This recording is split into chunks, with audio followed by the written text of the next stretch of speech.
కిష్లంకి వచ్చినాక ఈ కిష్లంకి ఏరియా పరిధిలో మొత్తం ఏదైనా కానీ సార్ వచ్చిన తర్వాత నేర చరిత్ర కానీ ఏదైనా కానీ సారు బాగా చేశారండి. స్వతహాగా మామూలుగా గంజాయి కానీ రౌడీలు కానీ ఏడి బ్యాచ్ కానీ ఇప్పుడు బస్టాండ్ ఉంది, బస్టాండ్ కూడా సీసీ కెమెరాలు పర్యవేక్షణ జరుగుతుంది. సార్ ఈ కిష్లంకి ఏరియా ఈ చేసిన పరిధిలో స్పీడ్ బ్రేకర్లు కానీ తర్వాత సీసీ కెమెరాలు కానీ వేరే స్టేషన్లో 300 కెమెరాలు ఉంటే ఈ స్టేషన్ ఒక్క పరిధానికే 1000 కెమెరాలు ఉన్నాయండి.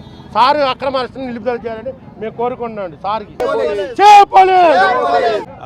మేము ఇక్కడ స్థానికుడిని, రాణిగారి తోట స్థానికుడిని.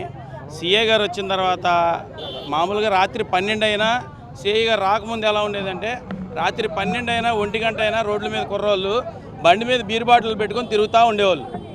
సిఐ గారు రాకముందు ఆయన వచ్చిన తర్వాత 10 తర్వాత రోడ్డు మీద కుర్రోడు ఎవరు కనపడరు, చక్కగా ఇంటికి వెళ్ళిపోతున్నారు.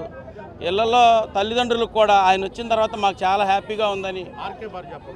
ఒక రకంగా చెప్పాలంటే గాలిగా తిరిగే కుర్రోళ్ళందరూ కూడా సిఐ గారు వచ్చిన తర్వాత పనులకు వెళ్ళిపోతున్నారు. రోజు ఉదయాన్నే లేకపోవడం క్యారేజ్ కట్టుకొని ముఠా పనికి ఏ పని ఉంటే ఆ పనికి వెళ్ళిపోతున్నారు కుర్రోళ్ళు. ముఖ్యంగా తల్లిదండ్రులు ఎంత హ్యాపీగా ఫీల్ అయ్యారు. సపోర్ట్ చేయాలని వ్యక్తి ఇదిగా మాట్లాడాలి, అంతేగాని సిఐ గారి గురించి అలా అనుచిత వ్యాఖ్యలు మేము ఖండిస్తాము.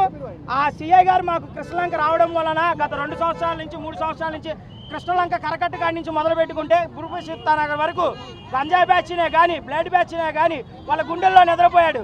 అలాంటి వ్యక్తి ఏ గవర్నమెంట్ ఎంప్లాయ్ అండి, ఏ పోలీసు అండి, 24 గంటలు ఇంటూ 7 పనిచేసే వ్యక్తి అది సిఐ గారు నాగరాజు గారు ఒక్కడేనండి. మాకు సిఐ గారు మా కృష్ణలంకలో మాకు ఎటువంటి ఇబ్బంది లేదు. 2 సంవత్సరాల నుంచి ఆయన వల్ల దయచేసి ఆయన్ని సేవ్ చేయవలసిందిగా మీ తరపు నుంచి మేము కోరుకుంటున్నామండి.